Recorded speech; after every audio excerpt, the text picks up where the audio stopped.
बानी पीटीआई की तौहीन election commission case का जेल ट्रायल रोकने के लिए दरख्वास्तें समाअत के लिए मुकर्रर। लाहौर हाई कोर्ट की जस्टिस आलिया नीलम की सरबराही में 3 रुकनी बेंच 29 जनवरी को समाअत करेगा। अदालत की दरख्वास्त गुजार के वकील को मजीद दस्तावेजात पेश करने की हिदायत। बानी पीटीआई की तौहीन इलेक्शन कमीशन केस का जेल ट्रायल रोकने के लिए दरख्वास्तें समाअत के लिए मुकर्रर। लाहौर हाई कोर्ट की जस्टिस आलिया नीलम की सरबराही में 3 रुकनी बेंच 29 जनवरी को समाअत करेगा और अदालत की दरख्वास्त गुजार के वकील को मजीद दस्तावेजात पेश करने की हिदायत की गई है। और जस्टिस आलिया नीलम की सरबराही में 3 रुकनी बेंच 29 जनवरी को समाअत करेगा।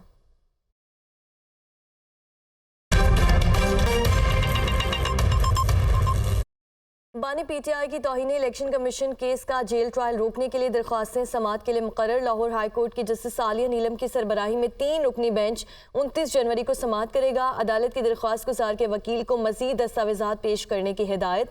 बानी पीटीआई की तौहीन इलेक्शन कमीशन केस का जेल ट्रायल रोकने के लिए दरख्वास्तें समाअत के लिए मुकर्रर। लाहौर हाई कोर्ट की जस्टिस आलिया नीलम की सरबराही में 3 रुकनी बेंच 29 जनवरी को समाअत करेगा और अदालत की दरख्वास्त गुजार के वकील को मजीद दस्तावेजात पेश करने की हिदायत की गई है। और जस्टिस आलिया नीलम की सरबराही में 3 रुकनी बेंच 29 जनवरी को समाअत करेगा।